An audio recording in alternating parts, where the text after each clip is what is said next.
अस्सलाम वालेकुम जी, उम्मीद आप तमाम लोग खैरियत से होंगे। मेरा नाम एडवोकेट मोहम्मद उमर खान है और इस चैनल पर गुफ्तगू करते हैं हम पाकिस्तान में अनाउंस की जाने वाली लेटेस्ट जॉब्स और उनकी प्रिपरेशन के हवाले से। तो अगर आप इस चैनल पर पहली बार तशरीफ़ लाएँ तो इस चैनल को ज़रूर सब्सक्राइब करें ताकि इस तरह की मज़ीद वीडियोज़ हम आप तमाम लोगों तक बर वक्त पहुँचा सकें। आज की इस वीडियो में हम जुडिशरी यानी कि अदलिया के बारे में बात करने वाले हैं कि किस तरह से आप जो है वो जुडिशरी को ज्वाइन कर सकते हैं और इसको ज्वाइन करने का क्या तरीकाकार है। आप तमाम लोग जानते हैं कि रियासत के तीन मेन एलिमेंट्स हैं, ऑर्गन्स हैं जिन पर ये रियासत जो है वो मुश्तमिल है या कोई भी रियासत मुश्तमिल होती है। सबसे पहले जो उसका ऑर्गन है वो आपका लेजिस्लेचर यानी कि आपका कानून साज इदारा है, दूसरा आपका एग्जीक्यूटिव यानी कि इंतजामिया और तीसरा जुडिशरी यानी कि अदलिया। तो ये इतना इंपॉर्टेंट एक जो है वो कह लें कि इतना इंपॉर्टेंट हिस्सा है कि आजकल आप चाहे अखबार उठाएं, चाहे आप जो है वो इलेक्ट्रॉनिक मीडिया की तरफ चले जाएं, आपको जुडिशरी का एक इम्पॉर्टेंट और डिसाइडिंग रोल मिलता है। तो किस तरह से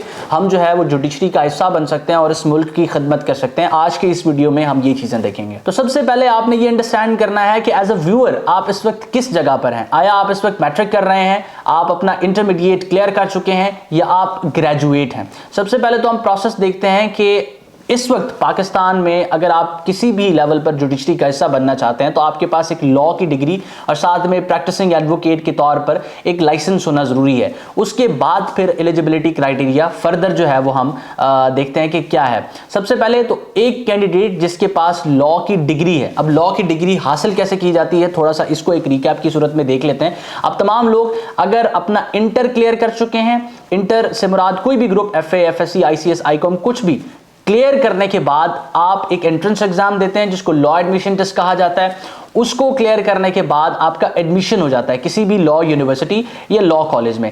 पाकिस्तान में इस वक्त जो लॉ है वो 5 साल का है, 3 साल लॉ कहीं से भी नहीं हो रहा जो पाकिस्तानी था। एक्सटर्नल डिग्री प्रोग्राम जरूर हैं जो कि 3 साल में आपको डिग्री ऑफर करते हैं, लेकिन वो एक कंप्लीटली डिफरेंट डोमेन है।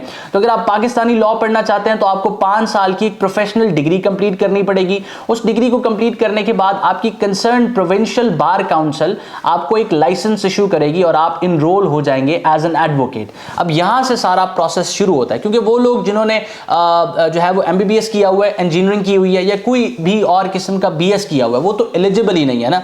एलिजिबल होने के लिए एलिजिबिलिटी क्राइटेरिया को फर्दर स्टडी करने के लिए आपका एक वकील होना जरूरी है। इससे क्या चीज हमने समझी कि हर जज, पाकिस्तान का हर जज पहले वकील होता है, उसके बाद वो जज बनता है। तो हमने ये देख लिया कि वकील कैसे बनते हैं। अब वकील बनने के बाद सबसे पहले जो आप जिस जुडिशरी को ज्वाइन करते हैं वो आपका सिविल जज कम जुडिशियल मजिस्ट्रेट होता है जिसका आप हिस्सा बनते हैं। अब आपने एज एन एडवोकेट इनरोलमेंट लेने के बाद लाइसेंस जो अब आपको प्रोविंशियल बार काउंसिल ने इशू किया है वो इशू होने के 2 साल के बाद आप एलिजिबल हो जाते हैं कि आप सिविल जज कम जुडिशियल मजिस्ट्रेट के एग्जाम्स में अपेयर हों। 12 पेपर्स पर ये एग्जाम मुश्तमिल होता है और उसके बाद जो है वो इस एग्जाम को आप क्लियर करते हैं। अगर आपका एग्रीगेट 50% बनता है तो आप इंटरव्यू पैनल के सामने जाते हैं और उसके बाद आपकी जो फाइनल रिक्रूटमेंट है वो होती है। एक और चीज आप जहन में रखें कि इस वक्त जो कंपटीशन है वो बहुत ही कम है। बहुत कम इस तरह से है कि कैंडिडेट्स इस एग्जाम को क्लियर ही नहीं कर पाते। क्लियर ना करने की बहुत सी वजूहात है। वो इस एग्जाम का थोड़ा सा टफ होना भी है, वो लोगों का जो है वो कम कानून को जानना भी है, कम मेहनती होना भी है, बहुत सारे फैक्टर्स हैं। लेकिन अब ये देखिए कि जो है वो इस वक्त अगर मैं पंजाब की बात करूं तो जुडिशरी की सीटें खाली रह जाती हैं। जितनी एडवर्टाइज की जाती हैं उससे जो है वो एक बहुत बड़ा हिस्सा खाली रह जाता है और बहुत ही कम कैंडिडेट्स होते हैं जो उस एग्जाम को क्लियर करते हैं। अब हमने देख लिया कि आप वकील बनते हैं, वकील बनने के बाद 2 साल की आपने प्रैक्टिस की और आप सिविल जुडिशरी का यानी कि सिविल जज कम जुडिशियल मजिस्ट्रेट का हिस्सा बन सकते हैं। लेकिन एक कैंडिडेट चाहता है कि मैं इससे भी आगे बढ़ूं और इससे जो है वो ज्यादा पावर्स रखने वाली, ज्यादा अथॉरिटी रखने वाली जो है वो जुडिशरी का हिस्सा बनूं। तो फिर आप एज एन एडवोकेट 10 साल की प्रैक्टिस करते हैं। सबसे पहले कोर्ट ऑफ लॉ में अपेयर होते हैं। उसके बाद जब आपकी 10 साल की प्रैक्टिस कंप्लीट होती है, आपकी मिनिमम एज अगर 35 साल और मैक्सिमम 45 साल है तो आप एडिशनल सेशन जज के एग्जाम में अपेयर होते हैं। अब एडिशनल सेशन जज जो है वो सिविल जज कम जुडिशियल मजिस्ट्रेट से एक बड़ा जज होता है और ये जो है वो इसके पास जो इख्तियारात होते हैं समात के केस को सुनने के, वो ज़्यादा जो है वो इख्तियार समात होता है। यानी कि आपके जो है वो 302 के केसेस और इस तरह की बड़ी नेचर के जो केसेस होते हैं वो एडिशनल सेशन जजेस जो है वो सुना करते हैं। तो आपका ज़ाहिर सी बात है एक्सपीरियंस भी आपको ज़्यादा चाहिए और अगर आप सिविल सिविल जज के तौर पे रिक्रूट होते हैं तो फिर आपको एक लंबा अरसा दरकार होगा कि आप एडिशनल सेशन जज के तौर पे प्रमोट हो जाएं, ठीक है।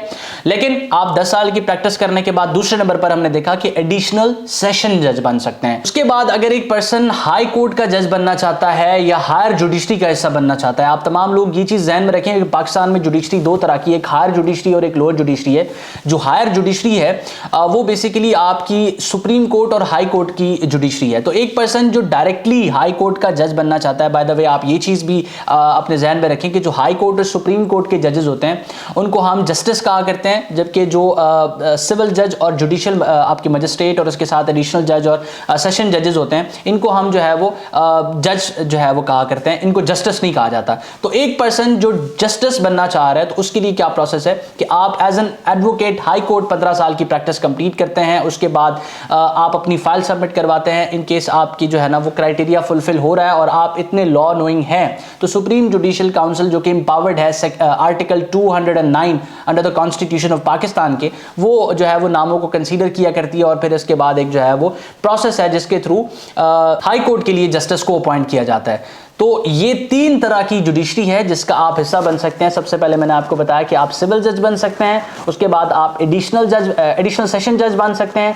और उसके बाद आप जस्टिस बन सकते हैं। तो ये 3 लेवल्स हैं जुडिशरी के, लेकिन जो सबसे ज़्यादा यंग कैंडिडेट्स को अट्रैक्ट कर रही होती है वो आपका सिविल जज होता है कि आप जैसे ही वकील बनते हैं, 2 साल की प्रैक्टिस कंप्लीट करते हैं तो फिर आप जो है इसकी तरफ चले जाते हैं, सिविल जज के एग्जाम्स की तरफ चले जाते हैं। तो ये एक कंप्लीट वीडियो है जिसमें मैंने आपको एक ओवरव्यू प्रोवाइड किया है कि किस तरह से आप पाकिस्तान में जुडिशरी का हिस्सा बन सकते हैं और किस तरह से जो है वो आप एक जो है ना इस स्टेट के ऑर्गन को ज्वाइन करके मुल्क पाकिस्तान की खिदमत कर सकते हैं। अपना बहुत सारा ख्याल रखिएगा। इसके अलावा इस स्पेसिफिक टॉपिक से आपको कोई चीज़ कंफ्यूज करती है तो आप कमेंट सेक्शन में मुझसे पूछ सकते हैं। अपना बहुत सारा ख्याल रखें। हमेशा आप तमाम लोगों के लिए दुआ गो।